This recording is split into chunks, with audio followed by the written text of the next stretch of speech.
due to public demand.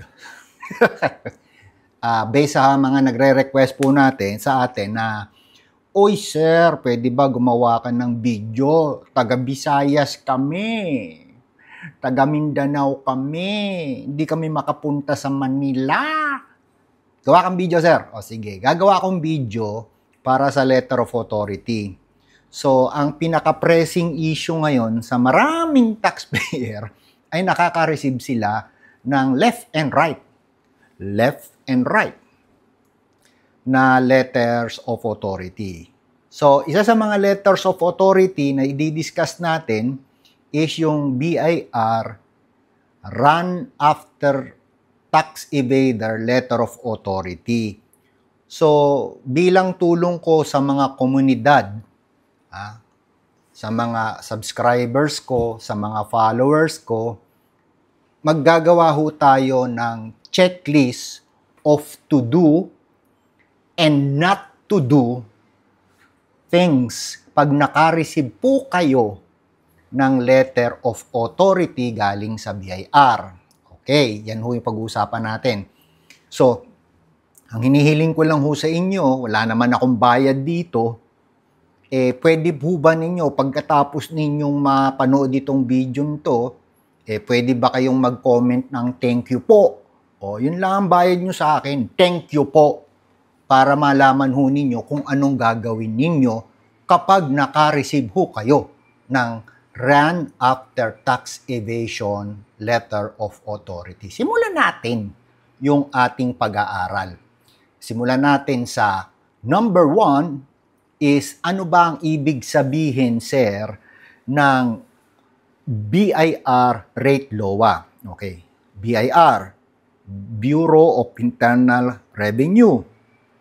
Rate, Run After Tax Evader.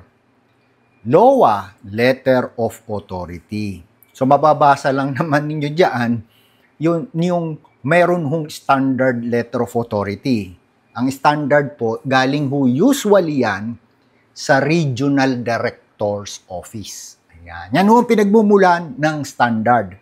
Pag sinabing standard, dalawa ho yun. Yung Value Added Tax LOA, VAT LOA, at yung common, which is All Internal Revenue Tax LOA, AIRT. Okay. So, ang topic ho natin is rate LOA. Kung gusto nyong i-discuss ko rin dito yung tatlo pang LOA, mag-comment kayo. Bakit ko i-discuss? Bakit kailangan nyong malaman sa akin yung tatlong to do or not to do sa iba't ibang klase ng LOA, which is gagawin din natin. So, pag nakatanggap ka ng rate LOA, hindi na pinag-uusapan dyan yung mathematical computation nyo. Ang mathematical computation, kung tama ba yung pagko-compute nyo, yung tax nyo. So, kung may hawak sila ngayong ebidensya, kasi definitely may ebidensya na silang hawak sa inyo kapag meron ho kayong rate LOA. Hindi na ho ang computation o mathematical arithmetic, subtraction, multiplication, or division ang pinag-uusapan. Ang intention, may ginawa kang kasalanan sa gobyerno at gusto ng BIR na gamitin ka as sample sa mga kaibigan mo, sa mga kamag-anak mo, at sa komunidad kung saan ka belong. Anong ibig sabihin ng komunidad? Church. Kung pumupunta ka sa church, komunidad yon. Pumunta ka sa ospital, doktor ka, komunidad yon. So, lahat ng circles mo maapektuhan pag may rate LOA ka. Kaya hindi yan ipinagkakalat. Now, anong gagawin mo kapag may rate LOA ka? So, ang gagawin natin, ang ituturo ko sa inyo, paano sir, kung meron na silang existing prima facie, sabi nga prima facie evidence. Ano gagawin ko? Eto, meron tayong 4 na bagay na dapat kang maintindihan. Okay. Kaya nga ina-explain ko sa anak ko kanina, sabi ko kay Emerson, anak, tingnan mo, yung presidente ang hinahabol, yung treasurer ang hinahabol, yung corporate secretary hinahabol. Sila yung kinakasuhan ng tax evasion. Bakit, kako? May personal knowledge ba sila? Tanong ko, may personal knowledge? Hindi, di ba? Bago nagkaroon ng tax return yan, ang daming taong involved. Magsisimula yan sa salesperson. Pagkatapos, magkakaroon ng cashier, magkakaroon ng bookkeeper, magkakaroon ng CPA, tapos magkakaroon ng magre-review ng tax returns, and then pipirmahan ng presidente, treasurer, at corporate secretary. O, di kasalanan na ngayon ng president, corporate secretary, tsaka treasurer. So, sa administrative level lang ako pwedeng magsalita sa inyo. Okay? Ang ipe-present ko sa inyo, Sir, bossing, paano ba kita matutulungan? O, may gumawa ako ng checklist. Paano mo mapuprove na ikaw ay may good faith? Hindi mo kasalanan, biktima ka nung mga mali na itinuro sa'yo nung mga taong salbahe o mga taong inarkila mo, ibig sabihin, hinire or in-engage mo. Binayaran mo ng limpak-limpak na salapi, mali pala yung gagawin sa'yo. O number one, ano gagawin ko, sir? Pag naka-receive ako ng rate LOA, o yun ang gagawin natin. Pag naka-receive ka ng rate LOA, ano ang gagawin mo? Yan, number one yun. Si number two, o na-receive mo na, anong gagawin mo dun sa LOA na-receive mo?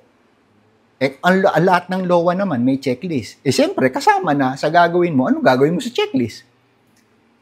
Third, pinaka-importante sa akin, paano ka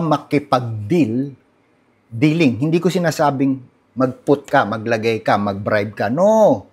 Unlawful yun eh. Meron na nga silang kaisipan na unlawful ka. Pag nag-bribe ka, binabalidate mo na unlawful person ka talaga. So, ang sinasabi kong dealing sa mga revenue officer, lawful.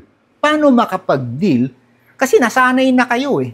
Nasanay na kayo for so many decades na nagkikipag-deal kayo sa mga BIR officials ng unlawful. So ngayon, baguhin na natin yon. Makikipag-deal tayo sa BIR official lawfully. Yan, dealing with revenue officers. At yung pang-apat, pag meron na kayong deficiency tax, which is dapat mangyari na magkaroon kayo ng deficiency tax because doon natin mapuprove na meron pala kayong good faith. Yan. Yan yung ang confidence level mo tataas pag meron kanyang handling BIR deficiency tax. So, puntahan natin yung scene number 1. Okay? Pag naka-receive ka ng rate LOA, lagi ko itong sinasabi, immediately, ang ginagamit kong words, wala naman makasunod sa immediately. So, binago ko. O sige, within 48 hours. Wow, within 48 hours, marami ka nang pwedeng kausaping taong yan. Di ba? So, okay, within 48 hours, anong gagawin natin? Ito yung to do. Number 1, validate mo yung LOA. Ang rate LOA, ang pumipirma niyan, si Commissioner of Internal Revenue. Ganun pagbabalidate. Sinong signatory niyan? Si BIR Commissioner. Okay yan. Valid yung LOA. Ganun yon. Second, is ano ang dahilan? Bakit meron kang right LOA? Alamin mo. I-validate mo yon. Third, yung bang nakapangalan sa LOA, on the face of the LOA, ikaw yun? Totoong ikaw ba? Ganun po, mag-validate. So, once na validate mo, ito lagi ko sinasabi, mag-appoint ka ng spokesperson. Ayan. So, ang spokesperson, lagi kong sinasabi to, galing sa board of directors. Ikaw na mayabang na CPA, mayabang na bookkeeper, nakikipag-usap ka na wala kang authority sa board of directors, bawal yon.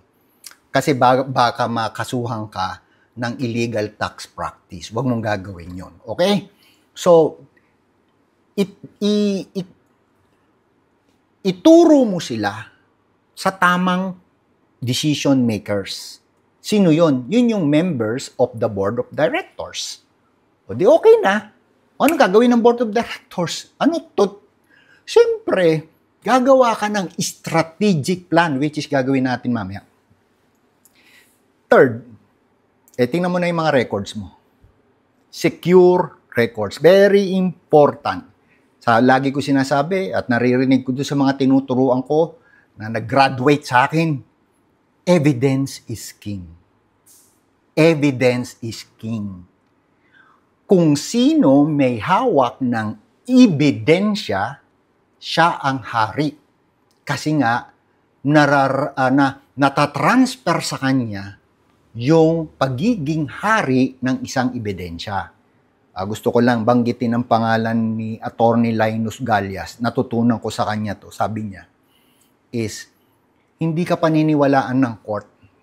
Iisa lang ang paniniwalaan ng court. Tanong ko sa kanya, Attorney Linus, ano yung pinakiniwalaan ng court? Evidence. Bigyan mo nga ako ng isang example na ang katotohanan ay hindi pinakikinggan ng court kung hindi evidence lang. Simple lang yan, sabi sa akin na ATM. Okay, paano? Nagpautang ka, cash, binigay mo sa isang tao. 100 million. Cash. Pagkatapos, binigyan ka ng tao, eto, cheque, 40 million. Nagtiwala ka sa tao, binigay mo lang eh.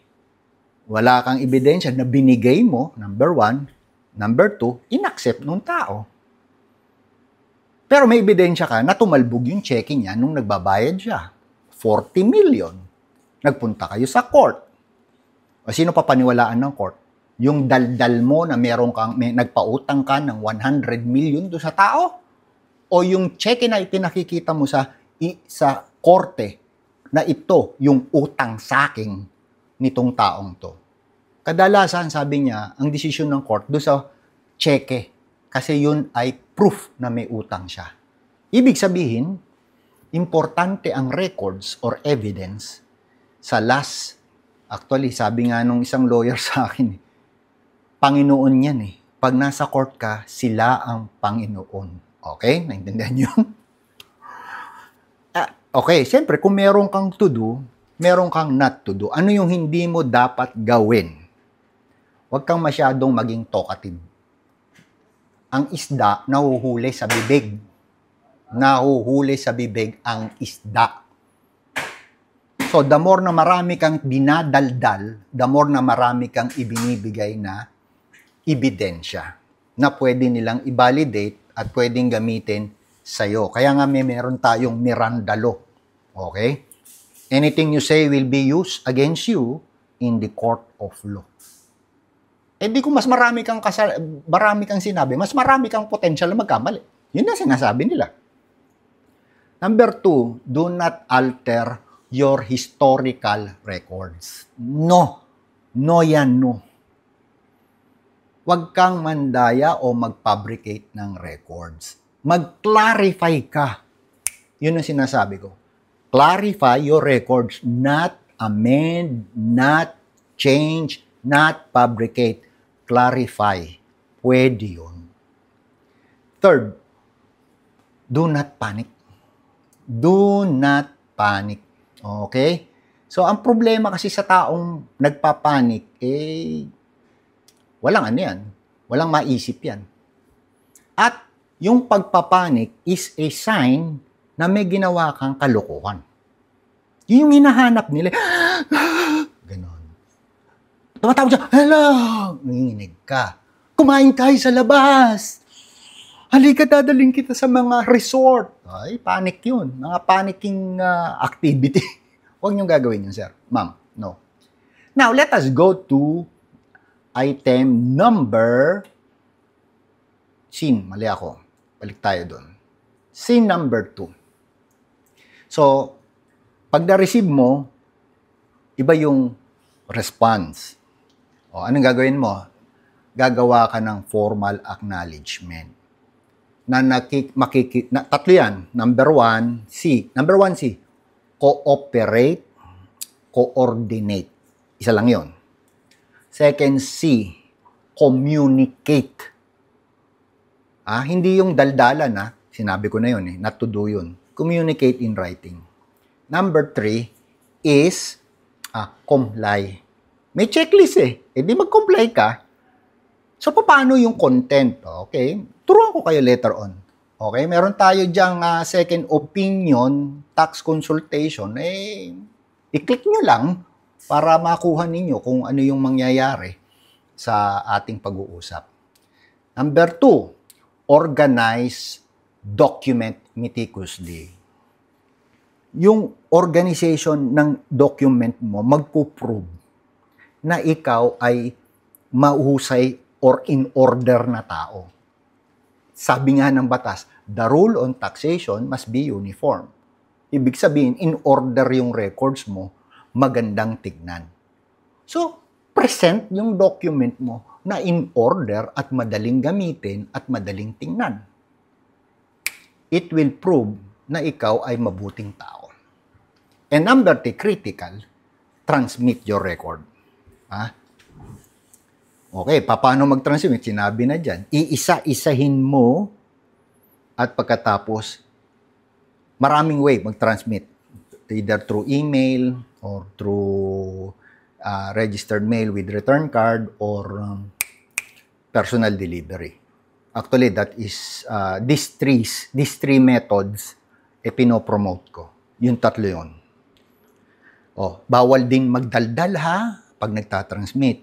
Ngayon, ano naman yung hindi mo dapat gawin? Do not miss deadlines. Lagay mo yan sa kalendaryo mo, may Google Calendar naman o merong Facebook Calendar. Ilagay mo doon para mag-a-alarm sa'yo every time. Number two, do not volunteer information.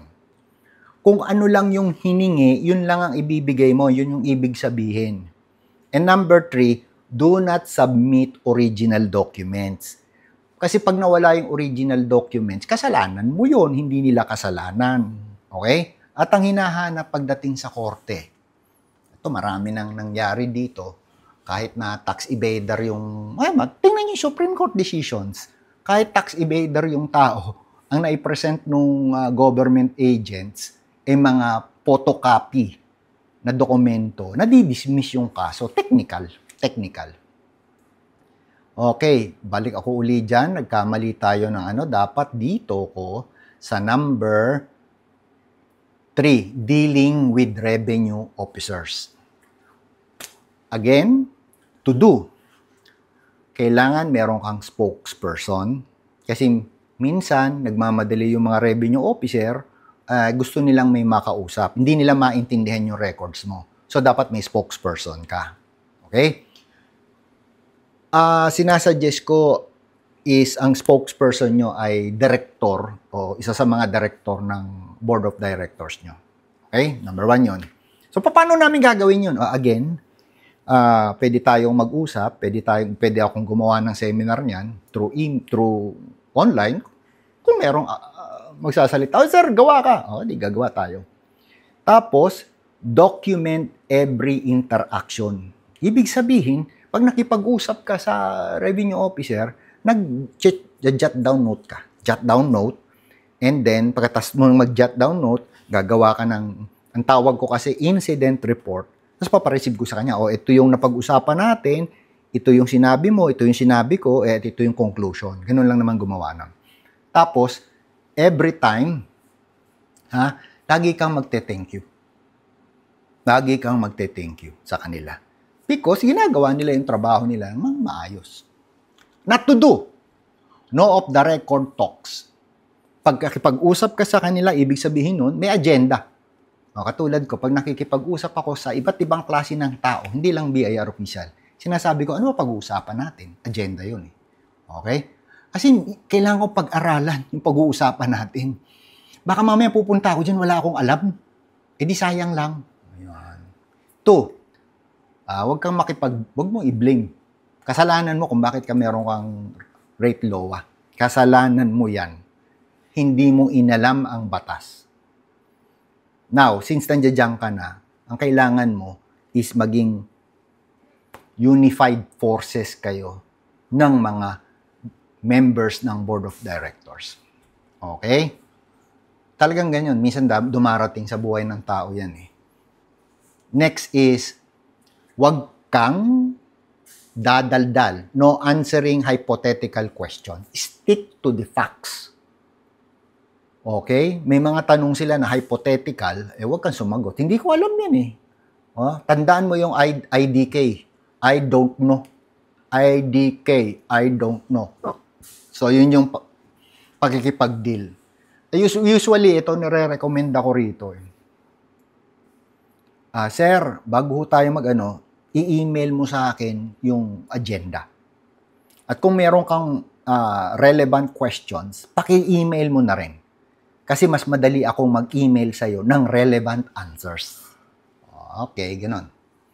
Next is handling deficiency tax. Again, formally receive the notice. Yun. Ang galing, oh. Analyze line by line. Ibig sabihin, kung binasa mo ng isang beses, basahin mo ng 10 pa.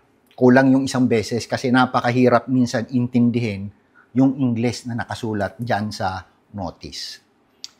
Third, mag-file ka ng substantive protest. May mga tao na nagre-request sa akin, Sir, paano ba gumawa ng protest? Pwede naman. Pwede ko kayong turuan paano gumawa ng protest. At mai-transfer ko yung aking kaalaman for the past 41 years. Alam niyo naman, 61 na ako eh. For the past 41 years, paano ko hinahandle at paano ko nagpo-protest. Okay?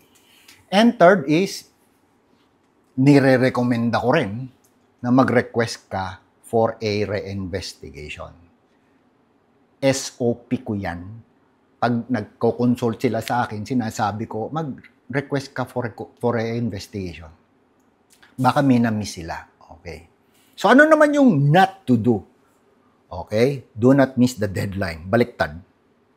Do not miss the deadline and do not simply write, we disagree. Karamihan ang nababasa kong protest. We disagree. O bakit nga? Kailangan meron kang, number 1, factual basis. Bakit ka nadi-disagree? Ano yung ebidensya mo?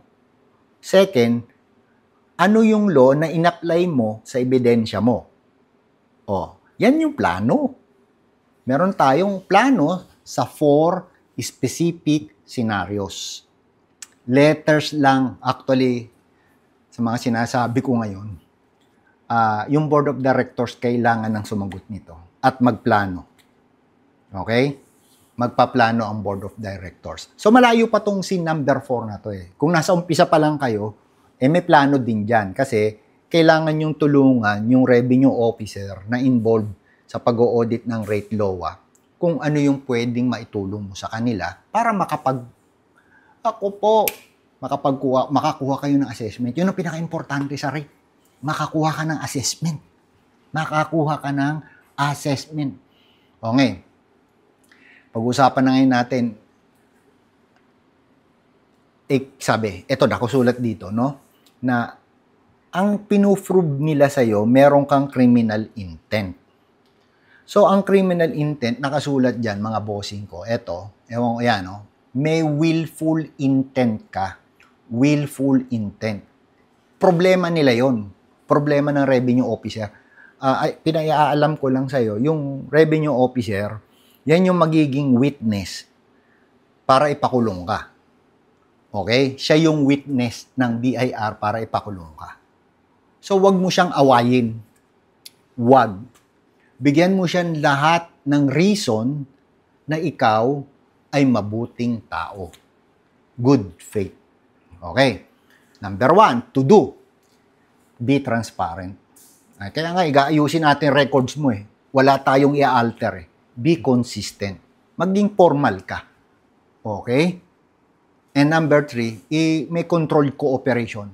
Ayan naman, providing all required through proper and documented channels. Hindi yung kanino ka kukuha. Diyos ko. Okay, ano gagawin natin? Ano ang strategic mindset? Ito ho yung plano.